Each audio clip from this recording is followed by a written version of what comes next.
Bueno, supongo que muchos estarán en este momento nostálgicos. Bien, por esa historia de no hace tantos años. Bueno, ahora vamos a hacer una pequeña intervención. Miren Ortubay, en nombre de la Fundación Fernando Buesa, Jesús Herrero por Cogoan y yo mismo.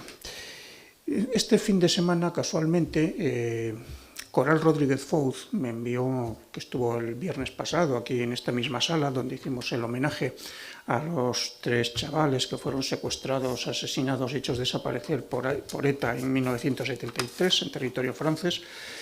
Coral, a la vuelta a La Coruña, me envió una fotografía del año 2005 de uno de los actos que salían en el documental, de una de las quintas jornadas de solidaridad, en este caso, que era del año en el que aparecíamos en la fotografía. Aparecía ella, aparecía Ángel Altuna, aparecía Eduardo Izquierdo, un guardia civil que había sufrido dos atentados y había sobrevivido, aunque con secuelas, a los 2 atentados, y que murió hace pocos años. Que nos había invitado Gesto a las 3 víctimas y a mí, y a ese acto. Y fue una iniciativa pionera a la hora de dar voz a las víctimas del terrorismo de manera institucional, de manera sistemática y en público, ¿no? Ese es uno de los muchos méritos que ha tenido Gesto por la Paz.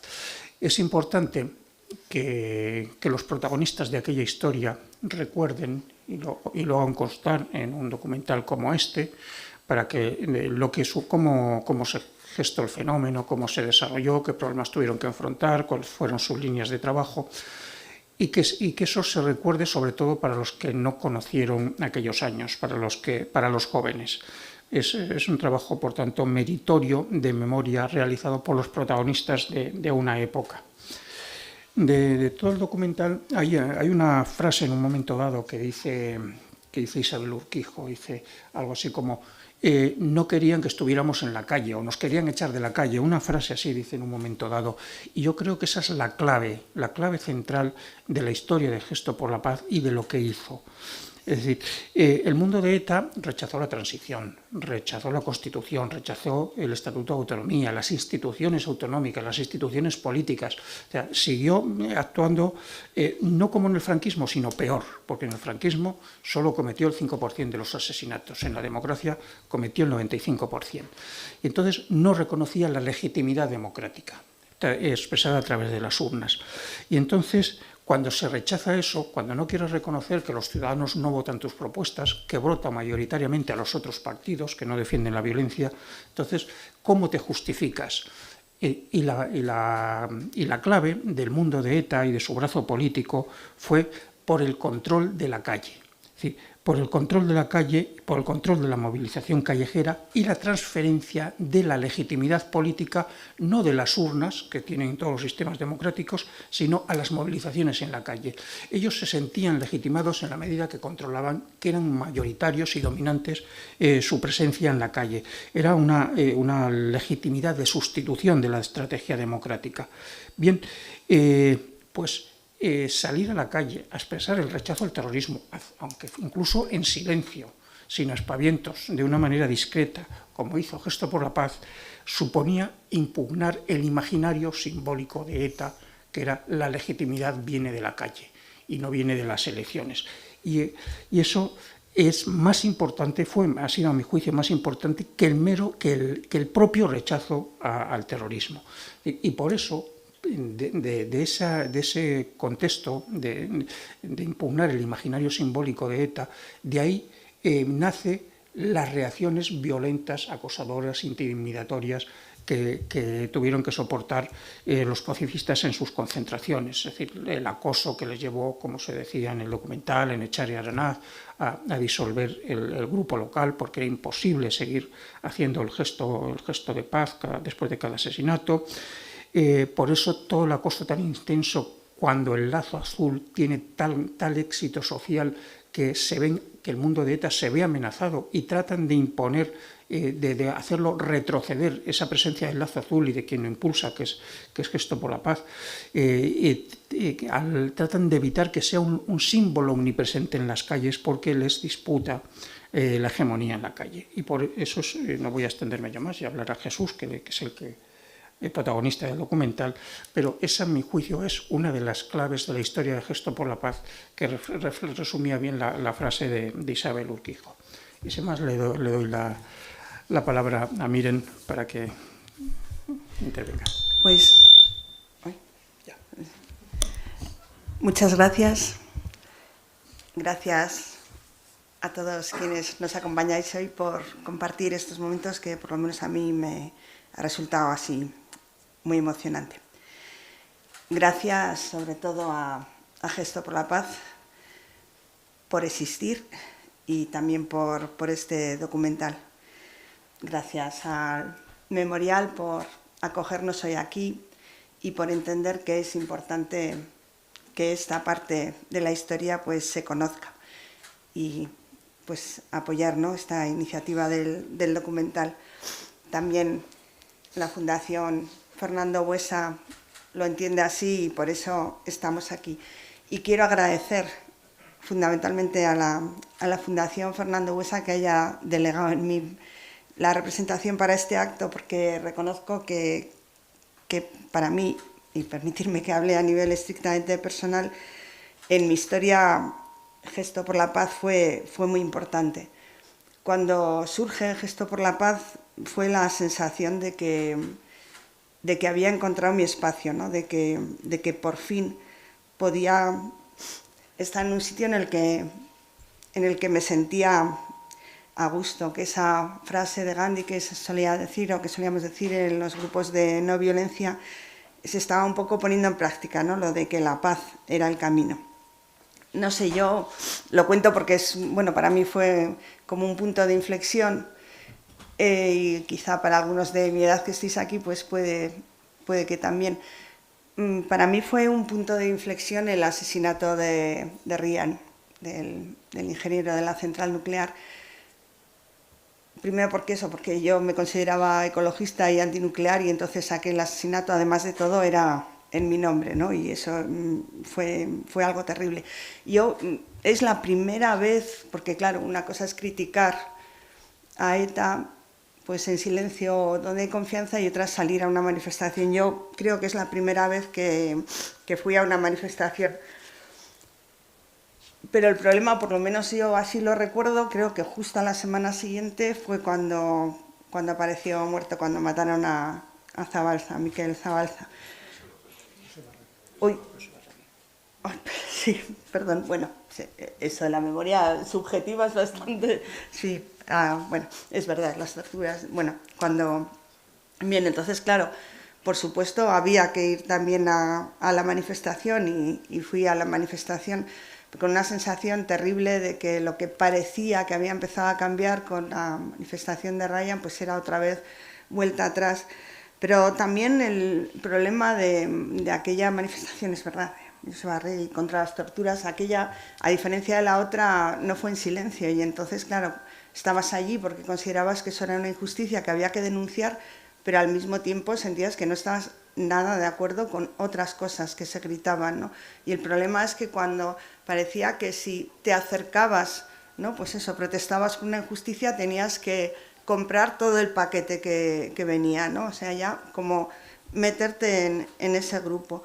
Por eso para mí, a nivel personal, fue una liberación cuando aparece Gesto, ¿no? Eso que dices, ¿cómo no había aparecido hasta ahora?, ¿no? Porque era algo tan básico y tan sencillo como dar importancia a eso, a lo esencial, a eso que seguimos diciendo hoy en día, que matar está mal, que no tiene justificación, que ninguna ideología, ninguna razón de Estado, ninguna lucha antiterrorista puede justificar una muerte. Eso que era tan básico y que era lo que nos unía, pienso que es lo que a muchos nos hizo acercarnos a Gesto por la Paz. Eso y el silencio, porque en cuanto se empiezan a hablar, pues ves las cosas que nos desunen. Entonces, para mí Gesto fue importante y creo que también ha sido importante este documental, porque efectivamente nos ayuda a hacer memoria como sociedad. Parece imposible así, viéndolo todo junto, todo aquello pasó y estábamos ahí y lo vivimos, ¿no? Hacer memoria como sociedad, porque esto pasó, pero también a nivel individual, ¿no? Porque yo estaba allí. De alguna forma, este documental es la sensación de que es un espejo en el que se refleja nuestra imagen individual, ¿no? Que nos obliga a una reflexión, a un mirarnos, ¿no? Porque es muy importante conocer la historia, conocer lo que pasó, lo que vivimos. Y aquí es una de las cosas que muestran. Pero no basta con conocer, ¿no? Hay también que reconocer.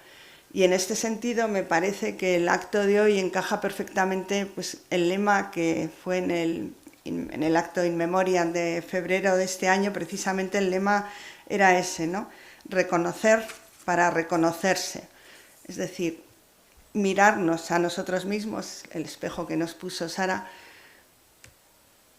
de una forma auténtica y sincera y ver qué hacíamos, ¿no? Qué sentíamos, cómo reaccionábamos, porque esa forma, el reconocer auténticamente lo que vivíamos, es la única forma pues, de reconocer a otros, ¿no? De reconocerse en la pluralidad, en el respeto, en la variedad. Reconocer para reconocerse. Claro, siempre es más fácil, y estoy totalmente de acuerdo con otra de las cosas que ha salido ahí, por supuesto, lo de las diferentes víctimas y las diferentes responsabilidades. No todos hemos tenido la misma responsabilidad, por supuesto, cada uno pues la suya, ¿no? Pero a veces nos resulta fácil pedir la responsabilidad a otros, ¿no? Que reconozcan, y es muy importante, cuanto más implicación se tuvo, no solo en el ejercicio de la violencia, sino en alentar la violencia, en sembrar el odio que la propiciaba, bueno, todo eso, las responsabilidades no son distintas y todos tenemos que reconocer. Pero yo creo que la idea esa de reconocerme para reconocernos es muy, muy importante, ¿no? Y no reconocernos desde la ideología, desde lo que pensábamos, que quizá hoy lo seguimos pensando o hemos variado algo, sino reconocernos desde lo que hacíamos, desde cómo vivíamos, desde lo que hacíamos y de lo que dejábamos de hacer, ¿no? De los silencios, las cobardías. Pues muchas veces igual no éramos esparcidores de odio, pero a veces sí dejábamos que se extendiese o nos callábamos, ¿no?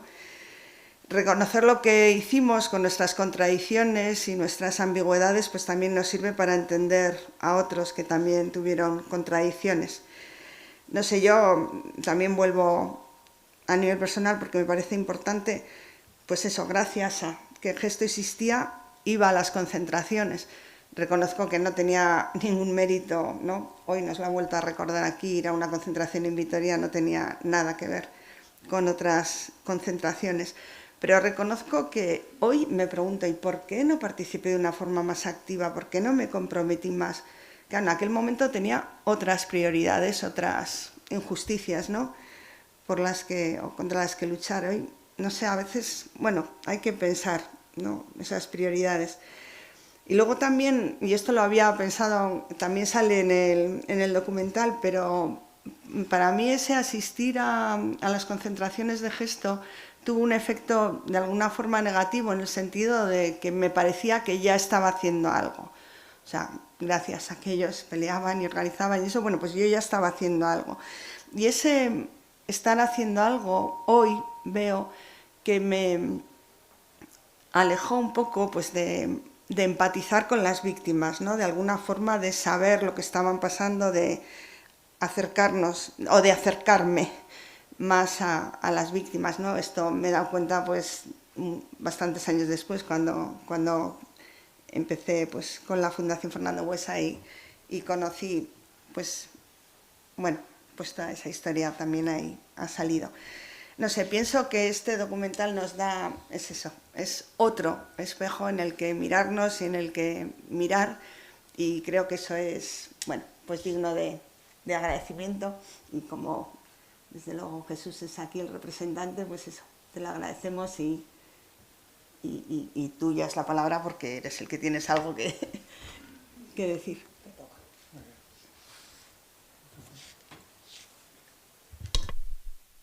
Pues eskerrik asko, muchas gracias por vuestras palabras y gracias también al Centro Memorial de Víctimas y a la Fundación por hacer posible este acto, ¿no?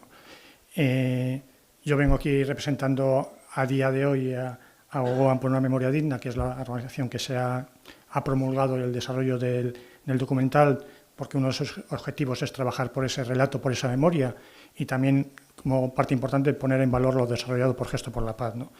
Pero, como decía Itziar también en el documental, esa identidad que se nos asociaba a los de Gesto, vamos, es permanente y, obviamente, nosotros a día de hoy tampoco la queremos rechazar. Éramos de Gesto y éramos el de Gesto en algunos entornos, en algunas situaciones a veces más problemáticas.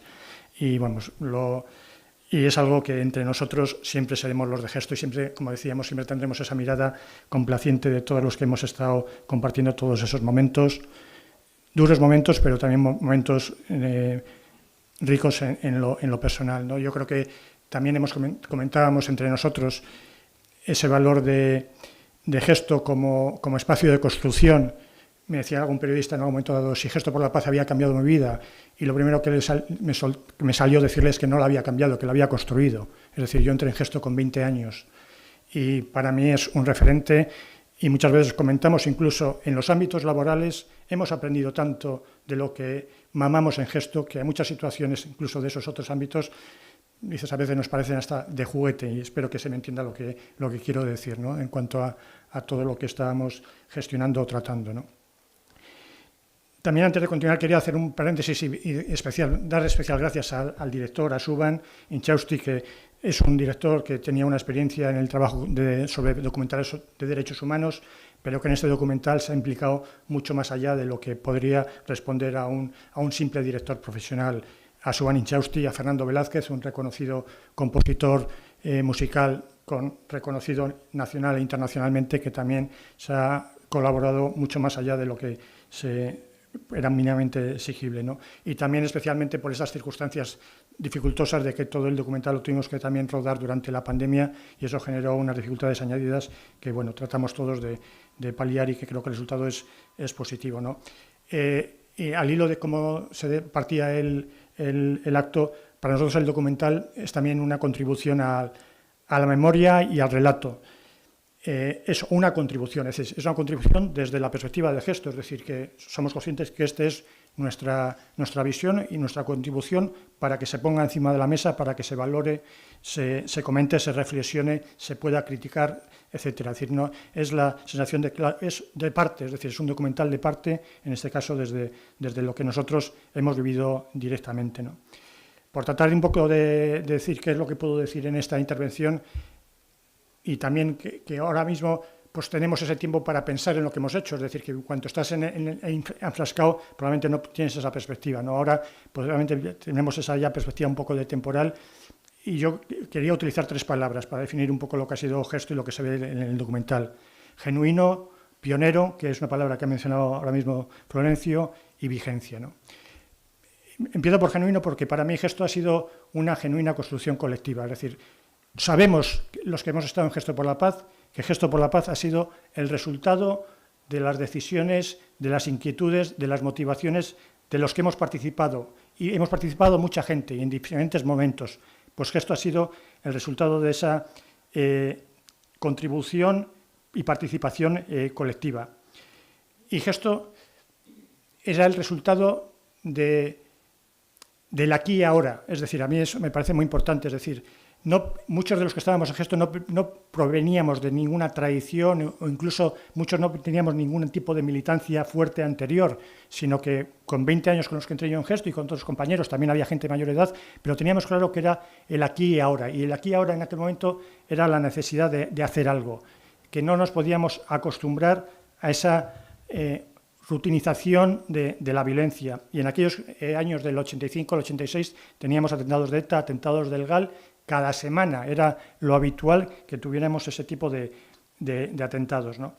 Y por tanto, Gesto por la Paz sí que es el resultado de esa intuición, a veces esa inconsciencia. Es decir, intuición también es una palabra que comenta Itziar Zubia en el documental, porque no teníamos ningún patrón establecido, eso lo tenemos muy claro, es decir, que no partíamos de decir nosotros Gesto por la Paz va así porque tenemos este referente, no, nuestro referente, por desgracia, era el aquí y ahora que estábamos viviendo, ¿no?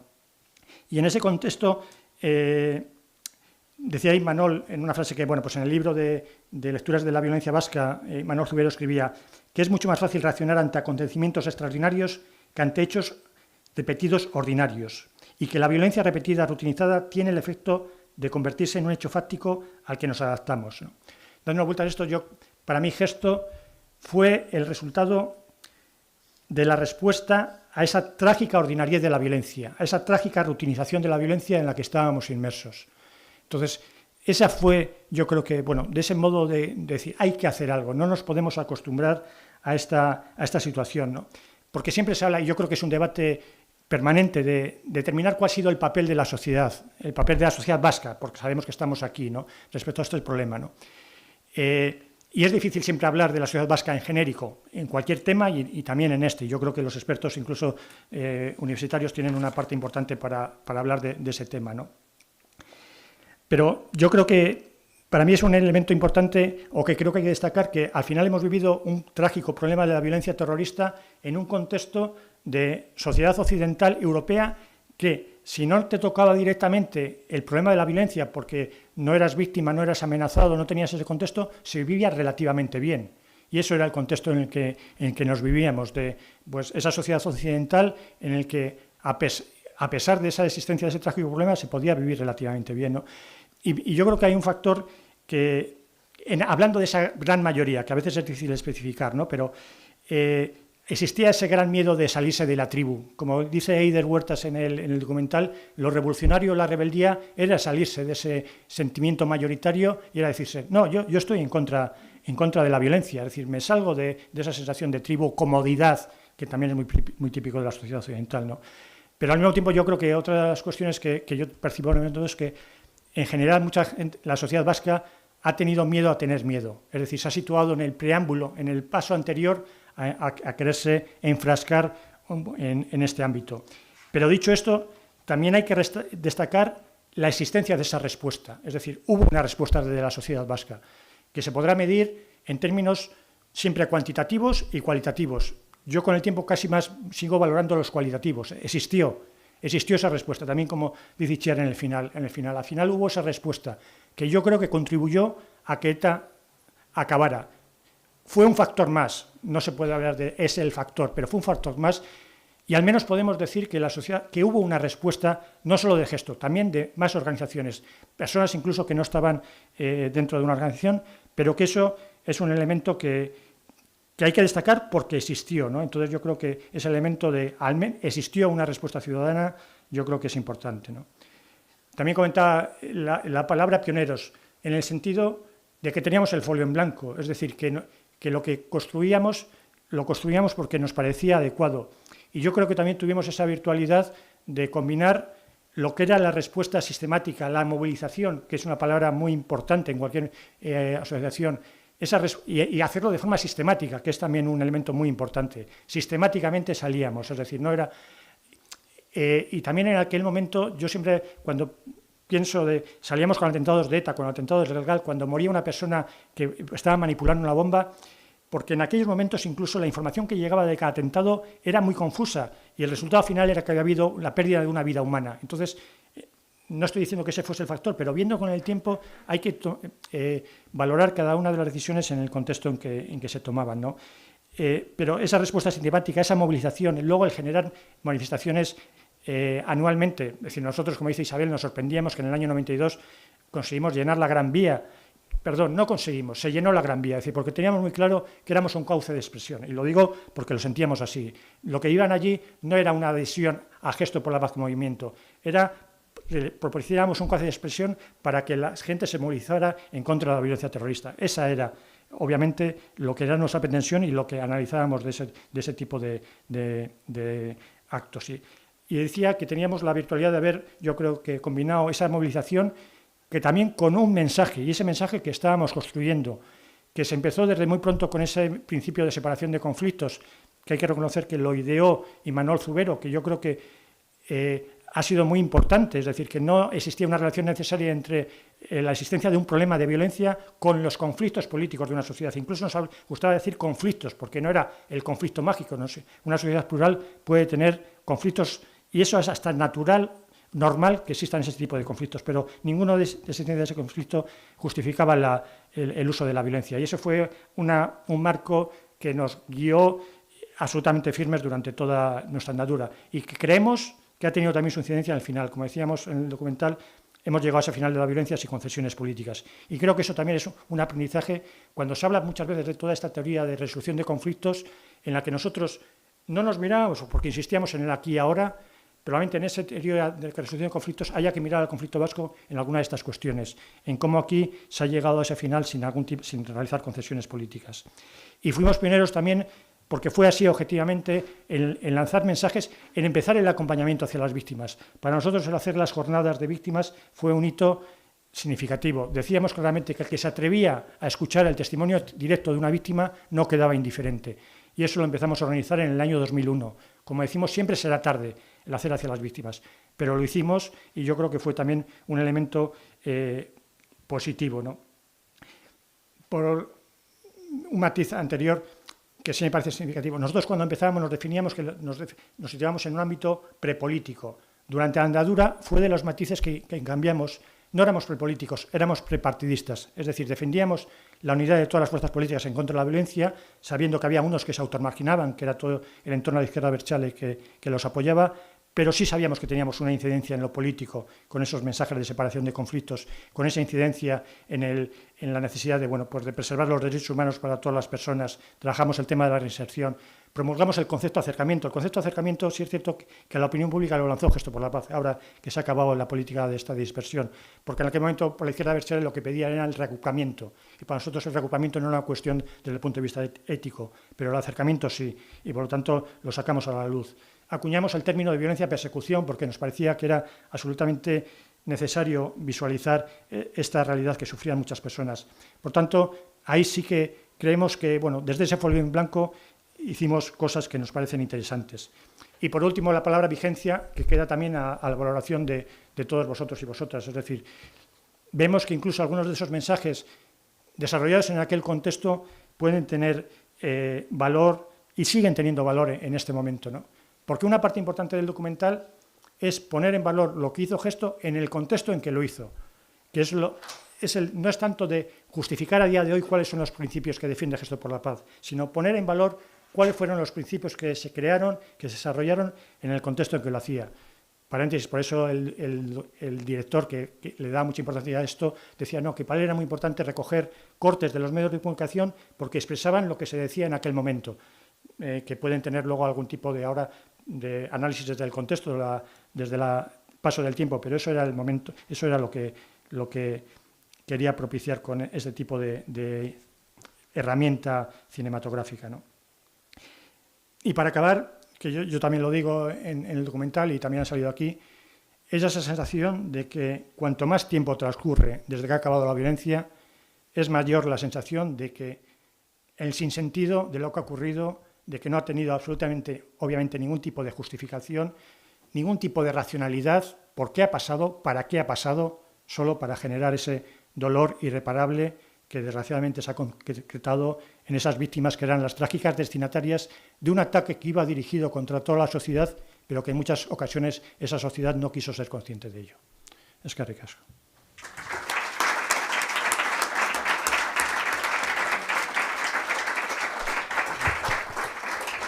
Pues tenemos unos minutos por si alguien quiere hacer alguna pregunta dirigida sobre todo a Jesús.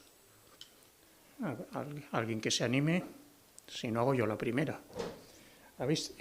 Mientras el público se anima, ¿habéis tenido la oportunidad de hacer alguna proyección en un ámbito joven, en una universidad, por ejemplo? Es nuestra pretensión el difundirlo lo máximo posible. En el ámbito universitario te puedo decir que esta mañana ha sido la primera vez que se ha hecho en Madrid. Por tanto, Isabel Urquijo estaba también en Madrid esta misma mañana y no he podido hablar con ella porque la valoración ha sido positiva. Es muy diferente, es decir, que cuando lo vemos aquí, lo vemos desde donde nosotros lo hemos vivido. cuando también hemos tenido una ocasión ya de difundirlo en Madrid. Entonces ahí se vive también desde que el documental les da muchas veces información o noticias de que no eran conscientes. Entonces, esos en la parte joven queremos ser muy conscientes de eso. Es decir, esto tiene que ser una herramienta, porque muchas veces se dice, no, es que los jóvenes incluso de aquí no han conocido o no saben quién es Miguel Ángel Blanco. Vale, pero en una parte también tenemos la responsabilidad, los demás, de contarle quién ha sido Miguel Ángel Blanco. Entonces, esto también quiere ser una herramienta en ese sentido de pedagógica para los jóvenes, ¿no? Que a mí me parece está bien para hacer memoria para los que ya tenemos algunos años, pero sobre todo me parece un documental idóneo para los jóvenes que no tienen información de lo que pasó, que conozcan esta parte de la historia, de la historia de lo que ha sido el terrorismo es fundamental, y este trabajo yo creo que es una excelente herramienta para ello. ¿Alguien quería levantar la mano?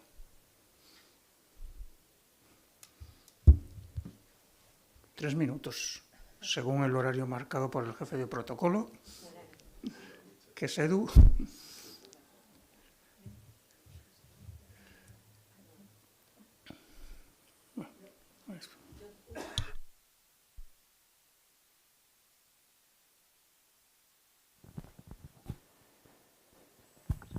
Añadiría una línea a lo que acabas de decir. Por supuesto, es importantísimo para los jóvenes, pero no solo para los jóvenes.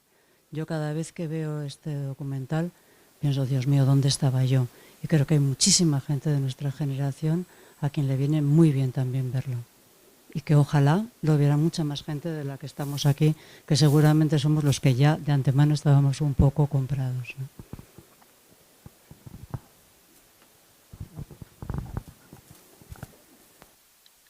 ¿Más se anima? Bueno, pues si no hay más intervenciones, ponemos fin a la sesión, esperando que siga el recorrido del documental, siga sobre todo entre los jóvenes, a pesar de que estoy de acuerdo.